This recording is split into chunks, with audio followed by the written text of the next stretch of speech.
cháu vất vả lắm đó là phải tiêm suốt ngày rối thì cháu mới được bằng này đấy. Cháu được có 260 thôi để phải về Hà Nội tiêm đấy. Nhưng mà thuốc ra hết mấy triệu nghìn thuốc về xong nhiều người ta tiêm ra Sơ chưa? tiêm vào để thiết vào cái gì đấy. Này tao có đo đâu có nhìn thấy rõ đâu. Đúng là còn rõ đây không ạ?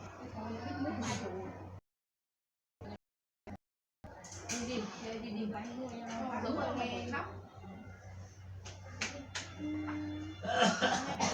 Cháu cũng phải chiếu đèn đấy, chiếu đèn mất 2,5 ngày đấy. Chủ nhật thứ 6 người ta ra viện rồi.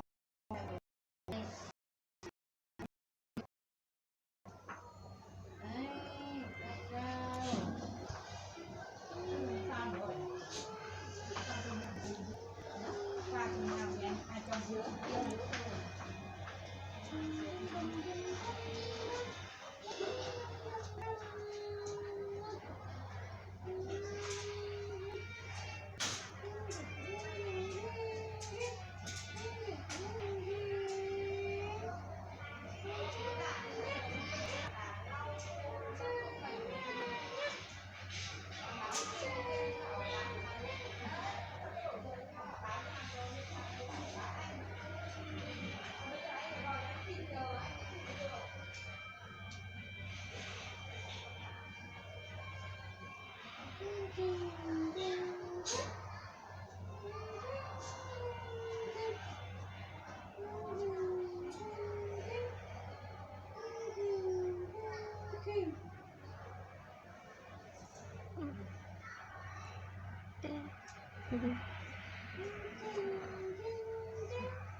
chị nhắn nha, nợ bà ngoan nha, mắm nha, mắm của bà nha, nợ ngoan nha, con uống thuốc là con thọ rồi nha, con uống thuốc là con dễ chịu rồi nha,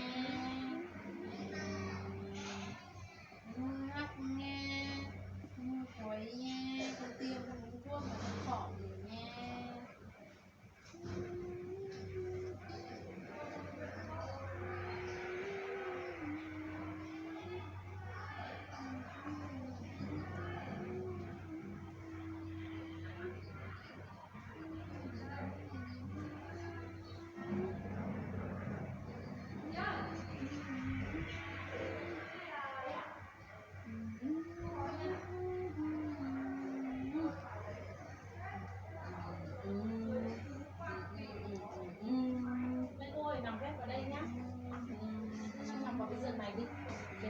Sang tự nguyện 7 gần mẹ cháu rồi.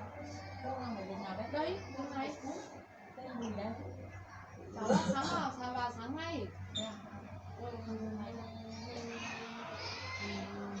Từ này có mẹ chắc đi chồng con một đứa cứ nằm ở đây nhá.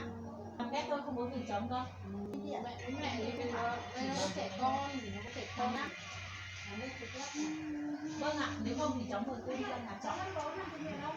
Còn bọn cháu không có trách nhiệm xếp giường cho người nhà đâu nhá, chỉ có mẹ em bé nằm thôi, còn không là người nhà thì thuê nhà trọ nằm đấy. Cho em bé nằm đây. Nằm ghép ở đây.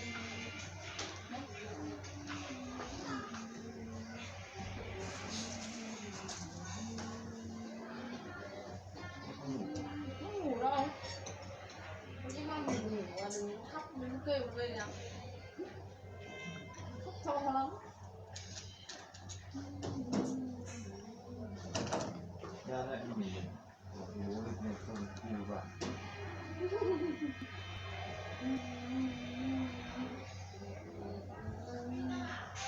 Đấy ông ấy nó tiêm vào thuốc thì nó là nó nhẹ.